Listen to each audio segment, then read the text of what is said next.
الحمد لله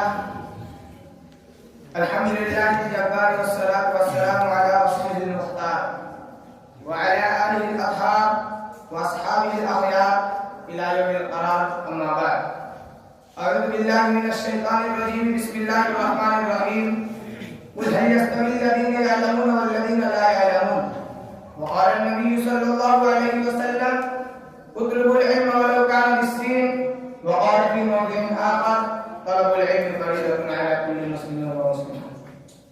علم وہ دولت ہے جو کبھی لٹتی نہیں، علم وہ دولت ہے جو کبھی لٹتی نہیں، خرچ کرنے سے کبھی گھٹتی نہیں.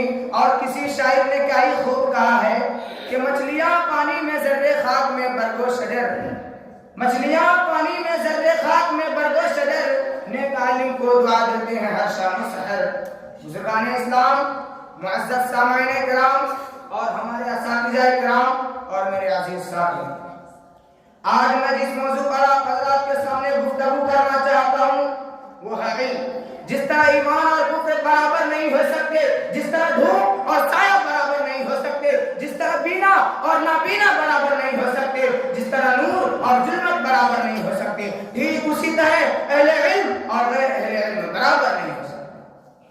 وہ لوگ جن کے سینوں کی مایا ہے اور علم کی دولت ہے، علم کا دھن ہے، اور وہ لوگ جن کے دامن علم کے سرمایہ سے خالی ہے، دونوں ایک صف میں ایک لائن میں برابر کھڑے نہیں ہو سکتے. دوستو، اہل علم کی زندگی میں سب سے پہلا مرحلہ علم ہے. جو لوگ اس راہ سے گزرے ہیں وہ جانتے ہیں کہ یہ دور کتنا صبر آزما ہوتا ہے. طالب علم اگر مفلس ہو تو اس کی زندگی مزید دشوار ہو جاتی ہے، لیکن اگر دل میں عزم ہو اور حوصلہ جوان ہو تو مشقتیں بھی کافور ہو جاتی ہیں. علم ہی وہ دولت ہے جس کی وجہ سے اللہ تعالیٰ نے انسان کو اشرف المخلوقات بنایا. حضرت آدم علیہ السلام کو تمام مخلوقات پر شرف و امتیاز کیوں عطا کیا؟ اس لیے کہ حضرت آدم علیہ السلام کا علم تمام مخلوقات سے زیادہ تھا. اس دنیا فانی میں جتنے انبیاء کرام تشریف لائے سب کو معجزہ دیا گیا، مگر آپ کا سب سے بڑا معجزہ علم ہی ہے.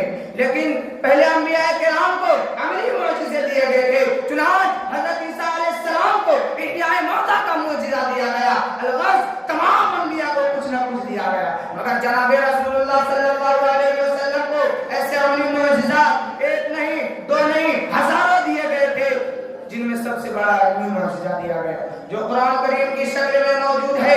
قرآن کریم میں اللہ تعالیٰ نے اپنے نبی امی کے متعلق ارشاد فرمایا ہے: لقد من اللہ علی المؤمنین اذ بعث فیہم رسولا من انفسہم یتلو علیہم آیاتہ ویزکیہم ویعلمہم الکتاب والحکمہ.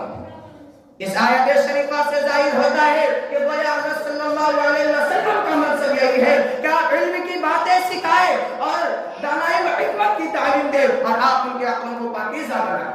غور کرنے کا مقام ہے کہ سب سے پہلے پیغمبر حضرت آدم علیہ السلام کو شرف علم عطا ہوا اور سرور کائنات صلی اللہ علیہ وسلم کو بھی شرف علم عطا ہوا.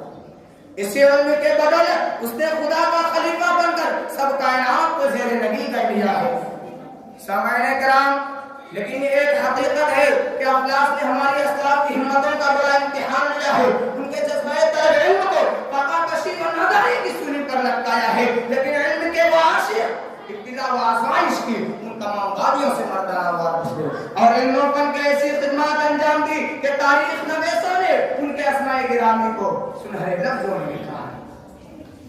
حضرات گرامی، علم و فضل کے یہ وہ مینارات ہیں جنہوں نے جڑی بوٹی کے پتوں کھا کر بسر کی اور کبھی نان بائی کی دکان پر صرف بوئے طعام پر قناعت کی، اور کبھی محنت و مشقت میں چھکے چھڑانے کی کوشش کی، اور کبھی ناز و نعمت کے کرشموں اور نفسانی خواہشات نے ان کے دلوں کو شوق علم سے پھیرنا چاہا. اگر ان کے حوصلوں میں وسعت اور دلوں میں استحکام نہ ہوتا تو اہل اسلام کو شیخ الاسلام بقی بن مخلد اور امام بخاری، مولانا قاسم نانوتوی اور مولانا مفتی محمود الرحمن عثمانی اور مولانا حسین احمد مدنی اور حکیم الاسلام اور طیب نصیب نہ ہوتے. کیا چقندر کے پتے اور جنگل کے گھاس کھا کر اور رات کو پاسبانوں کی لاٹینوں سے مطالعہ کر کے حکیم اور امام بن جانا آسان ہے؟ خدا شاہد ہے کہ افلاس و ناداری نے نہ جانے کتنے قابلیت و کا خون کیا ہے، کتنی صلاحیت ہے، اس کی بے دردی کا شکار ہوئی ہے۔ واقعہ ہے کہ جب حافظ الحدیث حجاج بغدادی شبابہ کے یہاں تحصیل علم کو جانے لگے تو ان کے مقدر کی کل کائنات یہ تھی کہ ان کی دل سوز ماں نے 100 کلچے پکا کر دے دیے تھے، جن کو وہ ایک گھڑے میں بھر کر ساتھ لے گئے تھے۔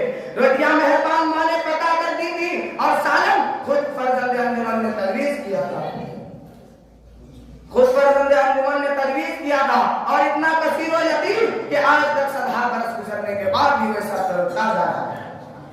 شیخ الاسلام بقی بن مخلد اس سے بھی مؤثر واقعہ بیان کرتے ہیں کہ میں ایک ایسا شخص کو جانتا ہوں جس پر طالب علمی کے زمانے میں اتنا سخت دور آ گیا کہ چقندر کے پتے کھا کر بھوک کو تسکین دیتے تھے۔ ارے پتے کھانا کوئی عجیب بات نہیں، بھوک تو وہ بلا ہے جو اپنے لختے جگر بچوں کے تباہ ماں باپ کو کھلا کر چھوڑتی ہے۔